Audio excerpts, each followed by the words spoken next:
Krishna group of college में आप सभी का स्वागत है। Krishna group of college BR department से आज हम अधिगमकर्ता के रूप में विकास हमारा सिलेबस में इंक्लूड है। उसमें आज हम मनोविज्ञान के कार्य, आवश्यकता एवं उपयोगिता और महत्व के बारे में जानकारी देंगे। मनोविज्ञान के कार्य,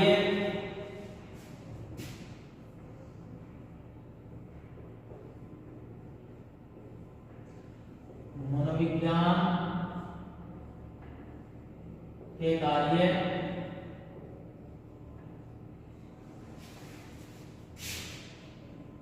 आवश्यकता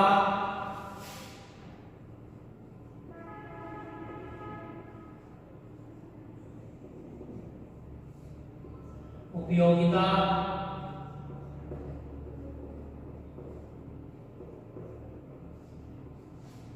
और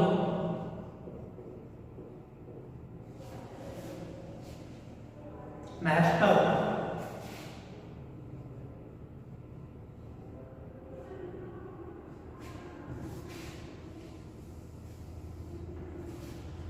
आज हम मनोविज्ञान के कार्य, उपयोगिता, आवश्यकता और महत्व के बारे में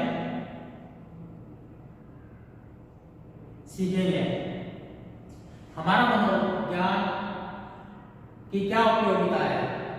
अगर हम मनोविज्ञान को शिक्षा के क्षेत्र में एक शास्त्र के रूप में लाना चाह रहे हैं तो उसकी हमारे जीवन में क्या क्या उपयोगिता है, उसका क्या महत्व है?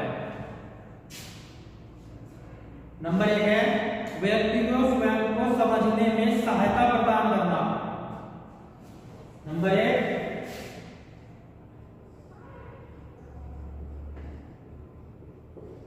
व्यक्ति को स्वयं में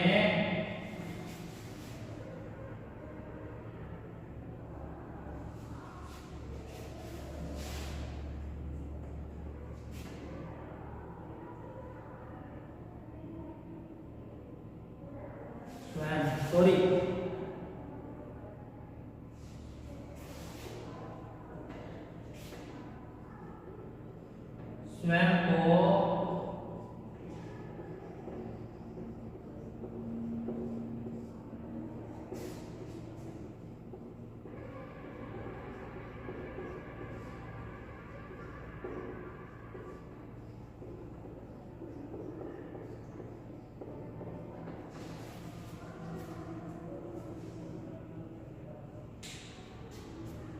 मनोविज्ञान का एक मुख्य कार्य या एक मुख्य उपयोगिता, महत्व यह भी है, यह व्यक्ति को स्वयं को समझने में सहायता प्रदान करता है। जो हमारा मनोविज्ञान विषय है वह व्यक्ति को स्वयं को समझने के लिए सहायता प्रदान करता है। कभी कभी व्यक्ति को जीवन की योग्यता, अक्षमता, दक्षता और शारीरिक व मानसिक शक्तियों को स्पष्ट ज्ञान नहीं होता। तभी जो व्यक्ति होते हैं उनके अंदर क्या योग्यताएं हैं, मानसिक योग्यताएं क्या है, उनकी शारीरिक योग्यताएं क्या है, उनमें कितनी दक्षता है किसी काम को करने के लिए, स्वयं को ज्ञान नहीं होता। ऐसी स्थिति में मनोविज्ञान विभिन्न परीक्षणों के द्वारा, जब कोई इस प्रकार की स्थिति सामने आ जाती है तो जो हमारा मनोविज्ञान है वह विभिन्न परीक्षणों के द्वारा उनकी बुद्धि, रुचि, अभिरुचि क्या है, उनकी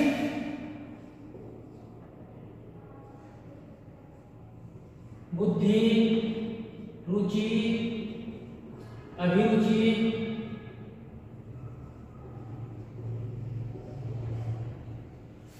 अभिरुचि आदि का ज्ञान मनुष्य को मनोविज्ञान के द्वारा ही प्राप्त होता है।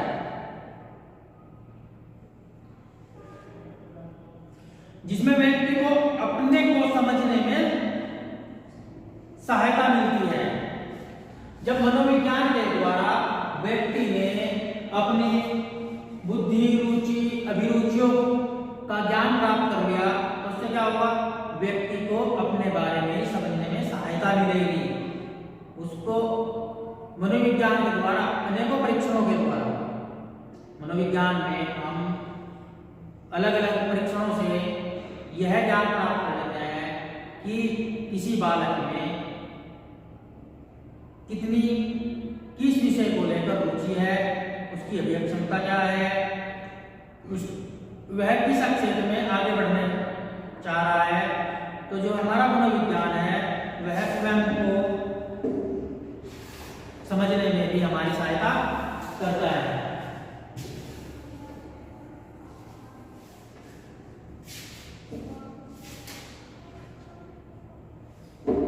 नेक्स्ट पॉइंट है व्यक्ति को दूसरे को समझने में सहायता प्रदान करना।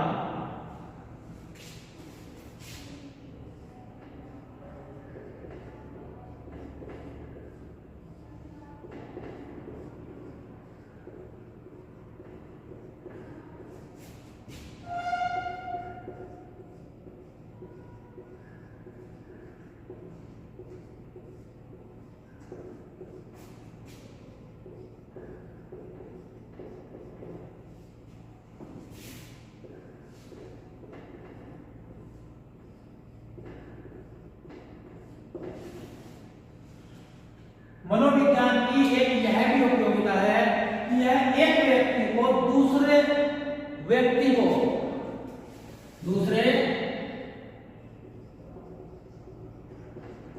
व्यक्ति को समझने में सहायता प्रदान करता है। आज हम मनोविज्ञान के द्वारा ही किसी दूसरे व्यक्ति को समझने में, उसके बारे में जानकारी प्राप्त करने में दक्षता प्राप्त करते हैं। सामने वाला व्यक्ति किस प्रकार का व्यवहार कर रहा है, उसकी कैसी पृष्ठभूमि है, इन सब की सहायता हमें मनोविज्ञान के द्वारा ही प्राप्त होती है। मनोविज्ञान व्यक्ति और पशु पक्षियों के व्यवहार का अध्ययन करने वाला विषय है। मनोविज्ञान हमारा क्या है, यह पशु पक्षियों और मानव के व्यवहार का अध्ययन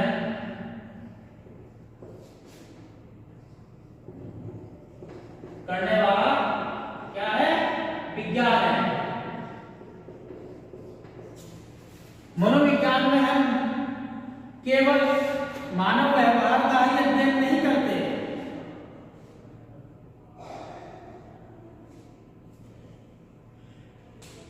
मनोविज्ञान के अंदर हम पशु पक्षियों का भी अध्ययन करते हैं कि उनका व्यवहार कैसा है। उनको मनोविज्ञान के द्वारा ही हम उनको एक उचित परीक्षण देकर किसी कार्य के लिए दक्ष बना सकते हैं। इसमें व्यक्ति और पशु पक्षियों की दक्षता, रुचि, योग्यता और व्यवहार का मापन करने के लिए वैज्ञानिक विधियों का विकास किया गया है। मनोविज्ञान में व्यक्ति, पशु पक्षियों की रुचि, उनकी दक्षता, उनकी योग्यता आदि का मापन करने के लिए वैज्ञानिक विधियों का विकास किया गया है। नंबर 3, व्यक्ति के मनोविकारों का पता लगाने और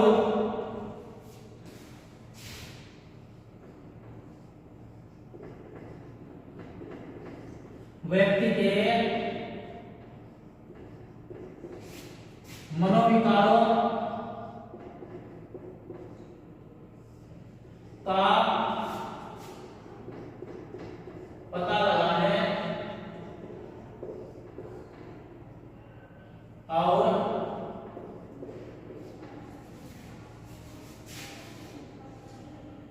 उनके उपचार में सहायता प्रदान करना।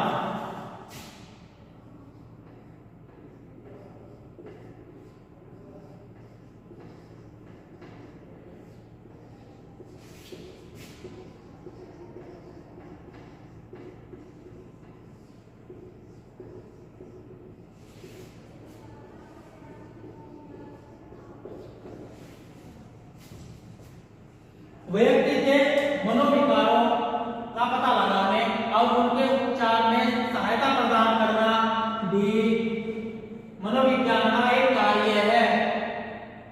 मनोविज्ञान की उपयोगिता है और उसका महत्व है,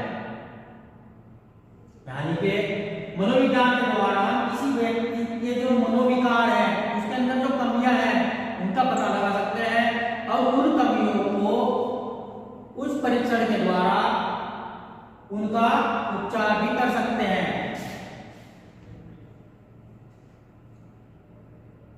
मनोविज्ञान में व्यक्ति के मनोविकारों और उनके उपचार की विधियों का विकास किया गया है।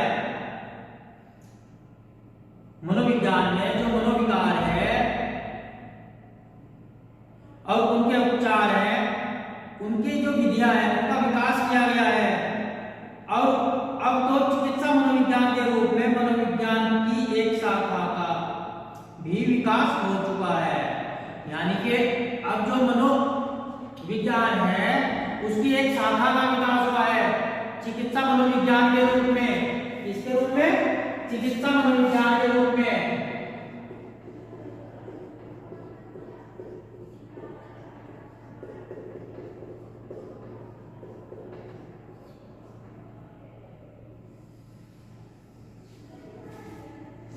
चिकित्सा मनोविज्ञान के रूप में मनोविज्ञान की एक शाखा का विकास हुआ है जिसमें हम क्या करते हैं, चिकित्सा मनोविज्ञान में व्यक्ति के जो मनोविकार है उनकी जो कमियां हैं उनका पता लगाकर उनका निदान करते हैं, उपचार करते हैं उनका।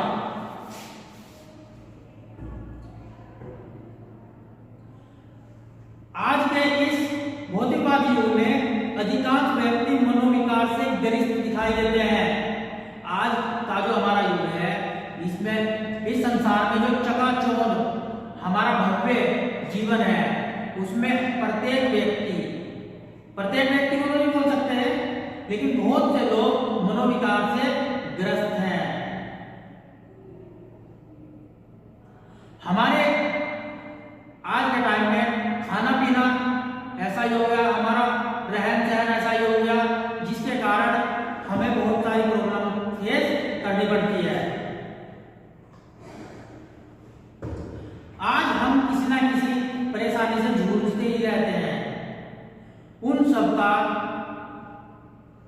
पता कर मनोविज्ञान चिकित्सा मनोविज्ञान में उपचार किया जाता है जिससे कि एक मानव अपना सफल जीवन व्यतीत कर सके।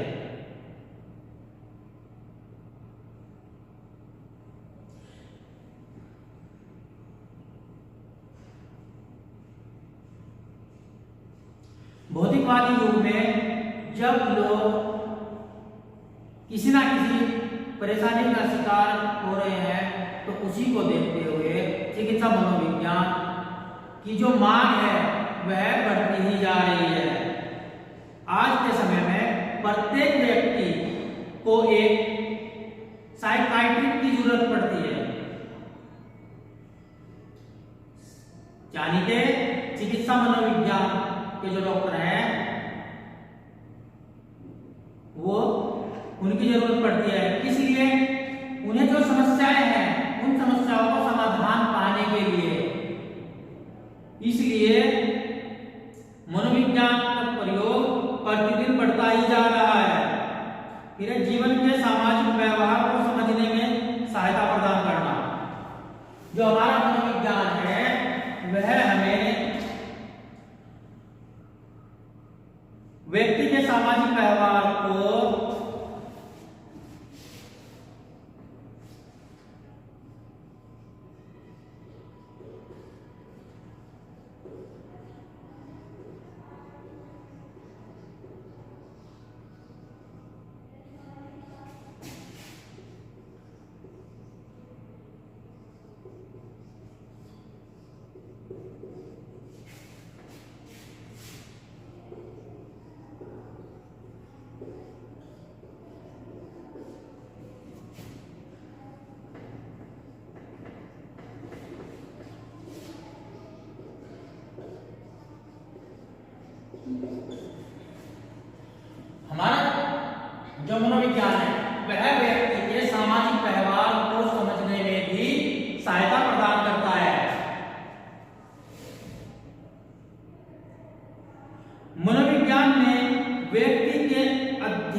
यानी कि मनोविज्ञान ने एक व्यक्ति के अध्ययन के साथ साथ, यानी कि एक व्यक्ति का अध्ययन किया ही, लेकिन उसने एक समूह ग्रुप के अध्ययन पर भी बल दिया, जिसके फलस्वरूप सामाजिक मनोविज्ञान का विकास हुआ।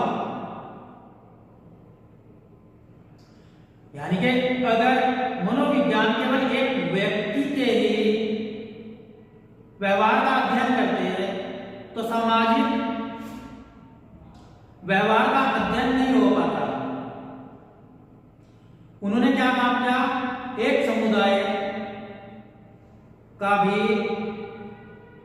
यानी कि समुदाय मान लो या समूह मान लो, एक समूह का भी अध्ययन किया और जिसके फलस्वरूप सामाजिक मनोविज्ञान का विकास हुआ। सामाजिक मनोविज्ञान के ज्ञान से व्यक्ति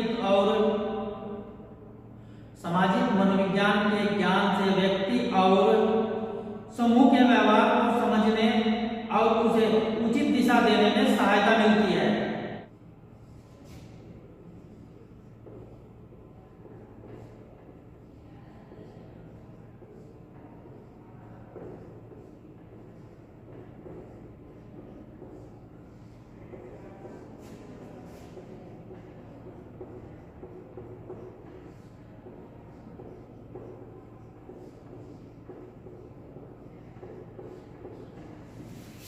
हमारा जो मनोविज्ञान है वह मानव के खेल कूद के क्षेत्र में भी सहायता प्रदान करता है।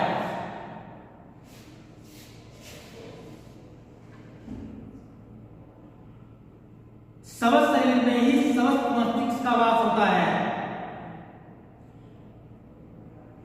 किसने कहा ये?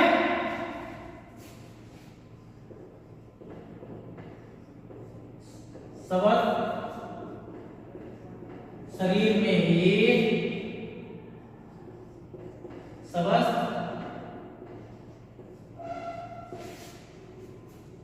मस्तिष्क का वास होता है।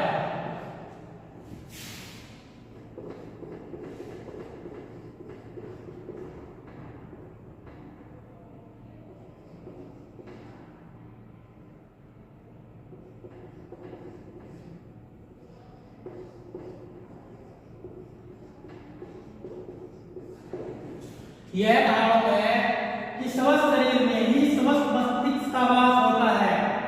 अगर आज एक मनुष्य किसी भी कारण से या किसी भी बीमारी से ग्रस्त है तो उसका जो मस्तिष्क है, दिमाग है, वह भी स्वस्थ नहीं रहेंगे, क्योंकि उसके मस्तिष्क में एक ऋणात्मक सोच पैदा हो जाएगी। वो कैसे? मान लीजिए मेरे पैर में कमी है, या मैं एक पैर से क्या हूं, लंगड़ा हूं, तो मेरे दिमाग में हर बार यही बात रहेगी कि मैं दूसरे से कम हूं, कि मैं दौड़ नहीं लगा सकता, उसकी बराबर चल नहीं सकता। जैसे लोग बाल ड्राइविंग कर रहे हैं, मैं ड्राइविंग नहीं कर सकता। तो ये क्या है? यह एक पॉइंट ऐसा है कि जो परमानेंट दिमाग में घर कर जाएगा और उससे क्या होगा, मेरा मस्तिष्क भी ग्रस्त हो जाएगा।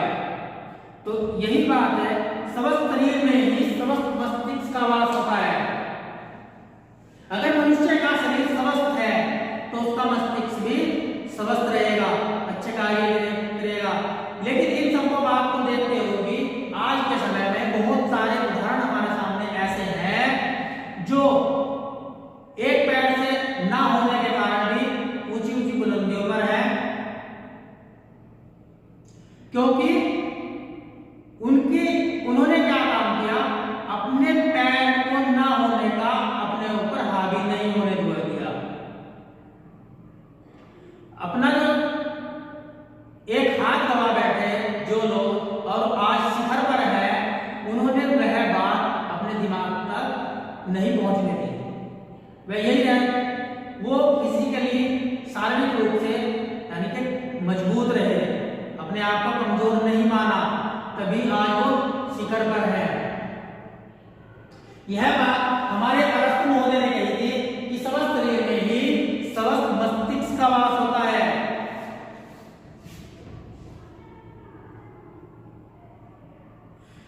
समस्त शरीर के लिए खेलकूद आवश्यक है, यानी कि आज के टाइम में तो आने वाली जनरेशन के पास खेल कूद के लिए समय ही नहीं है। हम भी उसी में हैं, क्या काम करते हैं, अगर हमारे घर में भी छोटे बच्चे हैं, सुबह उठे स्कूल चले गए, स्कूल से वापस आए, जो हमारा स्कूल वर्क होता है स्कूल वर्क किया, उसके बाद क्या काम हुआ, उन्होंने शाम को ट्यूशन का टाइम हो गया, ट्यूशन के लिए चले गए, प्रत्येक सब्जेक्ट की अलग अलग कोचिंग है उनकी, तो कोचिंग में चले गए, शाम को आए, ट्यूशन गए, कोचिंग का काम किया, फिर शाम को सो गए। जो कुछ समय उनको मिलता भी है तो क्या करते हैं, आज हमारे आधुनिक युग में एक बहुत बड़ी प्रॉब्लम सामने आ रही है, मोबाइल। हमारे बच्चे क्या है, आते ही पापा मोबाइल दे दो, मम्मी मोबाइल दे दो, भैया मोबाइल दे दो, और मोबाइल में गेम खेलने लगते हैं। हम मानते हैं मोबाइल आज भी हमारी बहुत बड़ी जरूरत है, लेकिन यह कहीं ना कहीं हमारे जो खेल कूद है हमारे शरीर पर भी इफेक्ट डालता है, क्योंकि जो समय हमें खेल कूद के लिए मिला है उस समय को ही हम मोबाइल में प्रयोग करते हैं। पहले क्या था, पहले बच्चे स्कूल जाते थे, स्कूल में ही पढ़ाई करने के बाद वह कुछ समय लगाकर मोहल्ले में, यानी कि जो गार्डन बना हुआ है उसमें खेल लेते थे और उनका शरीर स्वस्थ रहता था। आज के बच्चों को अगर आप थोड़ी देर के लिए भगाने के लिए कहो, यानी कि दौड़ लगाने के लिए कहो, तो वह मना कर देगा, जल्दी ही थक जाएगा, शरीर दुबला पतला रहेगा, क्योंकि स्वस्थ शरीर नहीं है तो खाना पीना भी उसका स्वस्थ नहीं होगा। क्या खा रहे हैं आजकल के बच्चे, अगर हम भर पेट खाना खाएंगे, दूध पिएंगे, तो ही तो हमारा शरीर स्वस्थ रहेगा। लेकिन आजकल के बच्चे बिस्कुट खा लिए, ब्रेड खा लिए, और क्या है, कुछ भी नहीं, दूध पीना नहीं पसंद करते, घी खाना पसंद नहीं करते।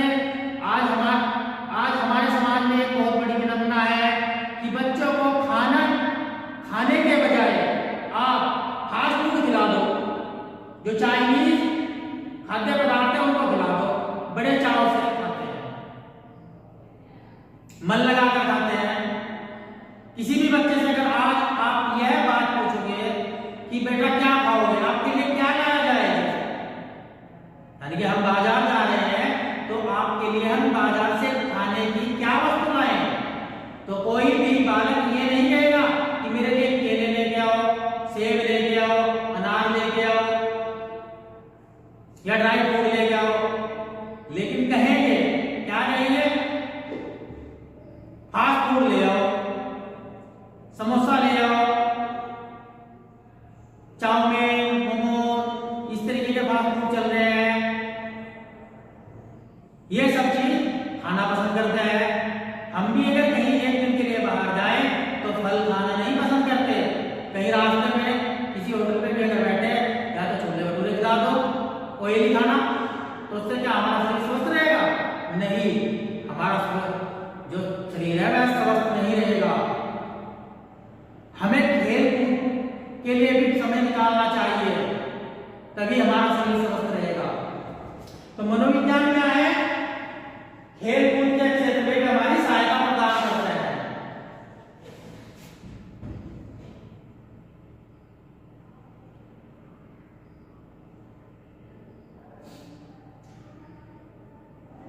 समस्त शरीर के लिए खेलकूद आवश्यक है। खेलकूद के लिए बालकों में शारीरिक दक्षता व खेल तकनीकी के साथ साथ प्रेरणा और प्रोत्साहन की बहुत आवश्यकता है। उनमें साहस और आत्मविश्वास पैदा करने की आवश्यकता है, जिसके लिए मनोविज्ञान सिद्धांतों और विधियों की जानकारी होना आवश्यक है।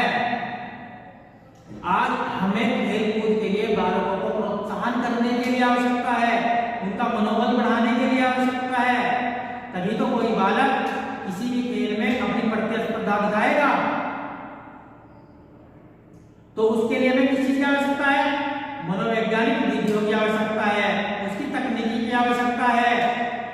आज हमारे कक्ष में मान लीजिए 50 स्टूडेंट हैं, 50 छात्र छात्राएं हैं और हम उनमें मनोविज्ञान के द्वारा यानी कि मनोविज्ञान की तकनीकी के द्वारा अगर हमें ज्ञान होगा तभी तो उनमें से हम अलग अलग प्रतिभाओं को छांट पाएंगे। हम ग्रुप डिस्कशन कराते हैं, हमने कहा कि आप अपने आप में किसी टॉपिक पर डिस्कस कीजिए, बातचीत कीजिए, हमें मालूम होगा कि यह बालक किस ओर जाना चाह रहा है, इसमें कौन कौन सी प्रतिभाएं छुपी हुई है। यह सब किस के कारण होगा? अगर हमें मनोविज्ञान का ज्ञान होगा।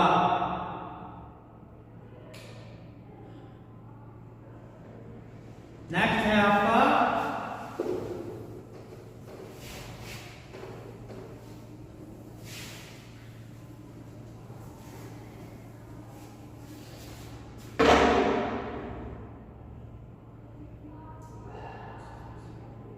औद्योगिक क्षेत्र में सहायता प्रदान करना।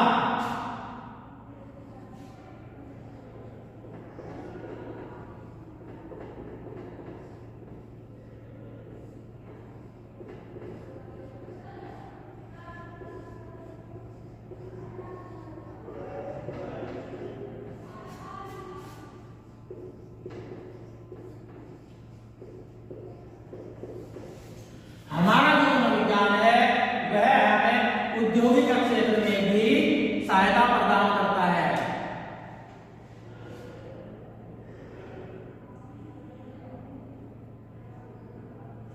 मनोविज्ञान औद्योगिक क्षेत्र में मालिकों, प्रशासकों, अधिकारियों, कर्मचारियों और मजदूरों आदि की समस्याओं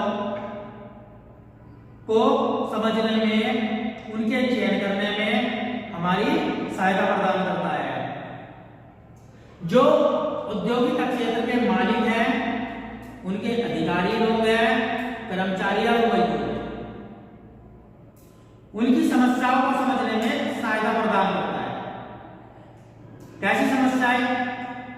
किसी कंपनी में मजदूर जा रहे हैं, वर्क कर रहे हैं, तो उनको किस चीज की आवश्यकता है, उन्हें समय पर क्या मिलना चाहिए जिससे कि वह मन लगाकर कार्य करें। उससे क्या फायदा होगा?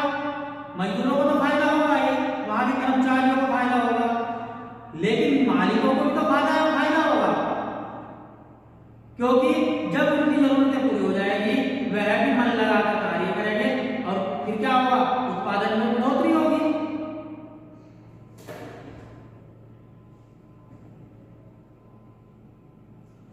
आजकल उद्योगों में अनेक समस्याएं मनोवैज्ञानिक कारणों से पैदा होती हैं।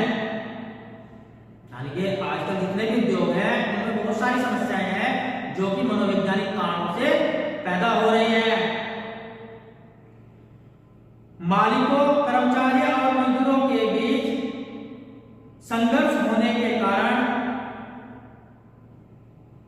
जहां उत्पादन में कमी होती है वहीं उद्योगों का वातावरण भी दूषित होता है। जब किसी कर्मचारी या मजदूरों और मालिकों के बीच आपस में संघर्ष होगा। संघर्ष कब होगा? जब उन मजदूरों की किसी बात को समझा नहीं जाएगा और उनकी जरूरतों को पूरा नहीं किया जाएगा, तभी तो संघर्ष होगा।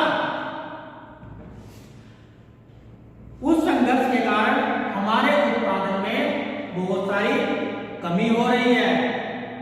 यानी कि एक कारखाने में अगर 100 मजदूर हैं और उनके मालिकों के बीच आपस में कोई संघर्ष चल रहा है, मनमुटाव चल रहा है, क्योंकि मालिक उनकी बात समझना नहीं चाह रहे हैं, उन्हें टाइम पे छुट्टी नहीं मिल रही है, तो उस स्थिति में क्या होगा? उनमें आपस में संघर्ष होगा, वह मन लगाकर कार्य नहीं करेंगे। उत्पादन कम होगा और इसी वजह से उद्योगों का जो वातावरण है वह भी दूषित होगा। जब लड़ाई होगी, रोज मजदूर हड़ताल पर बैठ जाएंगे, उत्पादन खत्म और वहां का जो कैंपस का यानी कि कंपनी परिसर का, ये कारखाने का जितना भी परिसर है उसका वातावरण क्या होगा, दूषित होगा, क्योंकि वहां बहुत सारी गलत फहमियां पैदा होंगी।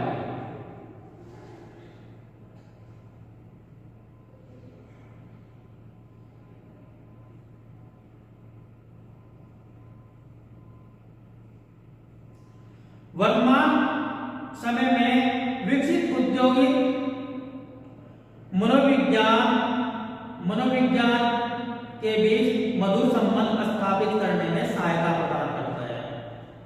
जो औद्योगिक मनोविज्ञान है वह उद्योगों में वर्तमान में जो हमारा मनोविज्ञान है, औद्योगिक मनोविज्ञान है, वह उद्योगों में एक मधुर संबंध स्थापित करने में सहायता प्रदान करता है। ऐसे अगर वहाँ हमें मनोविज्ञान की जानकारी होगी तो हम उन मजदूरों की जो प्रॉब्लम है, परेशानियां हैं, उनको समझ पाएंगे। जब हम मजदूरों की परेशानियां समझ गए तो उसके बाद ही तो हम उनका उपचार कर पाएंगे। जब तक हमें उनकी परेशानी के बारे में जानकारी नहीं मालूम होगी तो हम उनकी परेशानी कैसे दूर कर सकते हैं, उन्हें प्रॉब्लम जो है उन्हें कैसे बता सकते हैं। लेकिन जो औद्योगिक मनोविज्ञान है वह उनके बीच मित्रवत संबंध स्थापित करने में सहायता प्रदान करते हैं, क्योंकि उनकी प्रॉब्लम समझी, फिर उनका उपचार किया, तभी तो मालिक, अधिकारियों, कर्मचारियों और मजदूरों के बीच में मित्रवत संबंध होगा।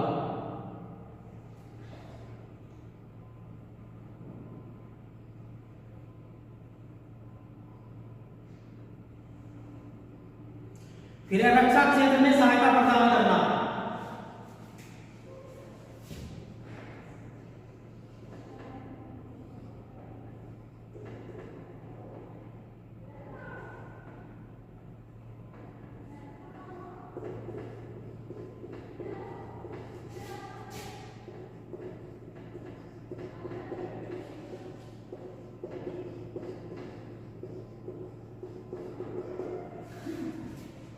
हमारा जो मनोविज्ञान है वह हमें रक्षा के क्षेत्र में भी सहायता प्रदान करता है।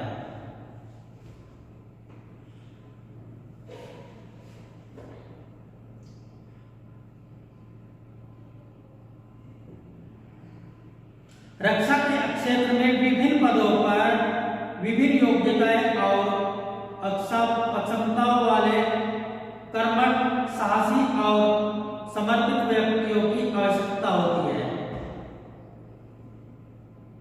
यानी कि रक्षा के क्षेत्र में हमें विभिन्न पदों पर क्या किसकी आवश्यकता होती है, जो कर्मठ हो, साहसी हो, उन लोगों की आवश्यकता होगी।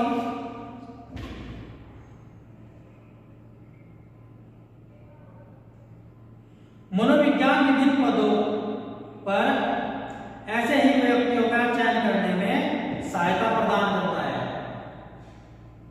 जो कर्मठ हो, साहसी हो, आत्मविश्वासी हो।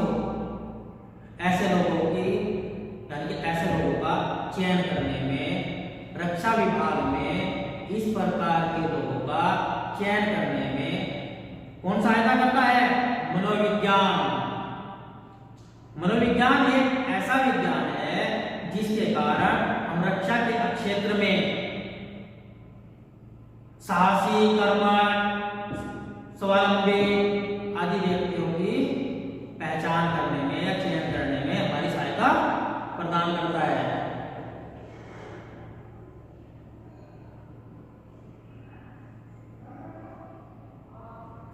और साथ ही अपने कर्तव्यों को सही प्रकार से निर्वाह करने के लिए क्या करता है, प्रेरित करता है।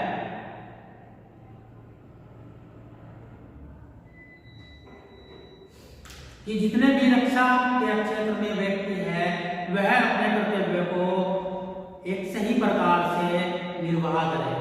उसके लिए भी मनोविज्ञान हमको प्रेरित करता है।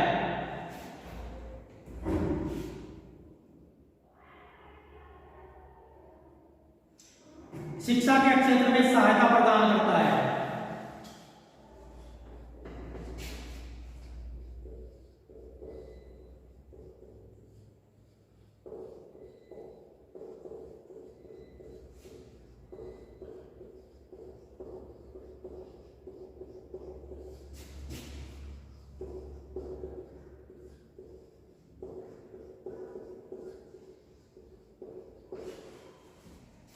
मनोविज्ञान हमें शिक्षा के क्षेत्र में भी सहायता प्रदान करता है।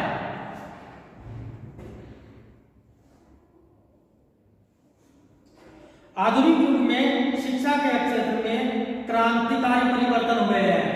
यानी कि जो हमारा आज का वर्तमान समय चल रहा है, जिसे हम आधुनिक युग के नाम से जानते हैं, उसमें बहुत सारे क्रांतिकारी बदलाव हुए हैं। इन परिवर्तनों को लाने में मनोविज्ञान का बहुत बड़ा योगदान है।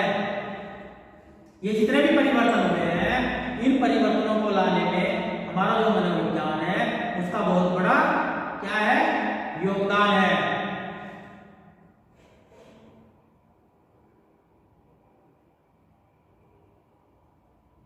दंड, भय, यातना आदि के माध्यम से शिक्षा देने वाले सिद्धांतों को मनोविज्ञान ने केवल अनुप्रयोग ही सिद्ध नहीं किया, अपितु यह भी सिद्ध किया कि इनके माध्यम से दी गई शिक्षा बालक के सर्वांगीण विकास में सहायक सिद्ध नहीं होती, यह एक बाधक है। शिक्षा के क्षेत्र में मनोविज्ञान भय, डर, यातना आदि को क्या बताया है, गलत बताया है। इनके प्रयोग से शिक्षा में बाधा उत्पन्न होती है। मनोविज्ञान इस बात को मानता है कि बालक को बिना भय के शिक्षा दी जाए, बिना डर के शिक्षा दी जाए, उसको किसी भी प्रकार की यातना ना दी जाए, क्योंकि अगर बालक में भय पैदा हो जाए तो वह हर समय उस भय के कारण ही अपना जो दिमाग है उसमें लगाता रहेगा और शिक्षा पर से उसका जो है मन वह हट जाएगा। अभी मान लो कि प्राइमरी स्कूल में एक विद्यालय में 5 अध्यापक हैं, उनमें से एक अध्यापक बच्चों को बहुत ज्यादा पीटता है, तो उससे क्या है, सभी बच्चों के दिमाग में भय बना हुआ है, डर है। वह अलग अलग यातनाएं देते हैं, उनके अलग अलग तरीके से पिटाई करते हैं, तो क्या होगा, बच्चे अगर मन लगाकर पढ़ रहे होंगे, किसी चीज को सीख रहे होंगे, अगर वह अध्यापक बराबर में से भी, उन बच्चों के बराबर में से भी गुजर जाए तो उनका जो मन है वहां से हट जाएगा और दिमाग में क्या आ जाएगा, एक भय पैदा हो जाएगा कि काश यह अध्यापक हमारी पिटाई ना कर दे। अतः हमें शिक्षा के क्षेत्र में जब हम किसी बालक को सिखाने में उसकी सहायता करते हैं तो एक मित्रवत संबंध रखने चाहिए, ना कि बालक हमसे डरे।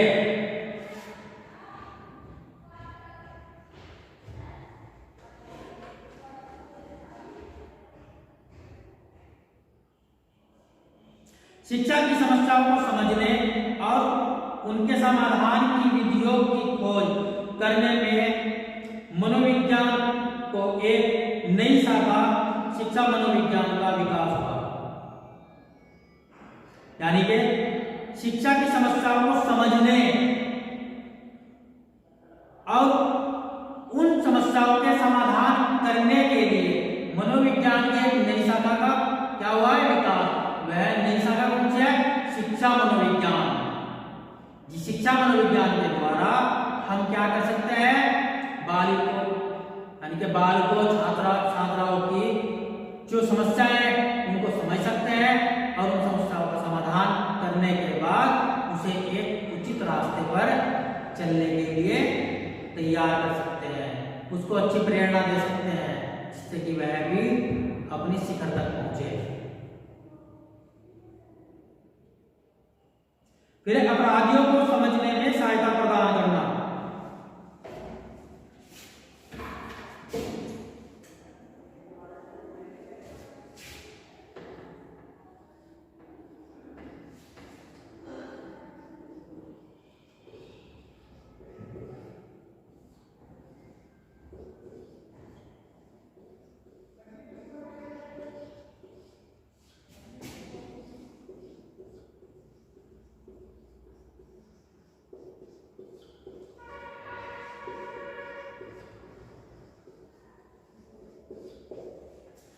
हमारा जो मनोविज्ञान है वह हमें अपराधियों को यानी कि जो लोग अपराधी प्रवृत्ति की होते हैं अपराधियों को समझने में ये क्या करता है, सहायता प्रदान करता है। कौन सहायता प्रदान करता है, मनोविज्ञान। मनोविज्ञान की अगर हमें जानकारी होगी तो हम अपराधों को रोक सकते हैं, क्योंकि हम अपराधियों की जब हम अपराधियों को ही समझ जाएंगे कि ये किस प्रकार से अपराध कर रहे हैं तो उनको उस अपराध की गलतियां बताकर कि आप यह गलत कर रहे हैं तो अपराध होने से ही उनको रोक सकते हैं।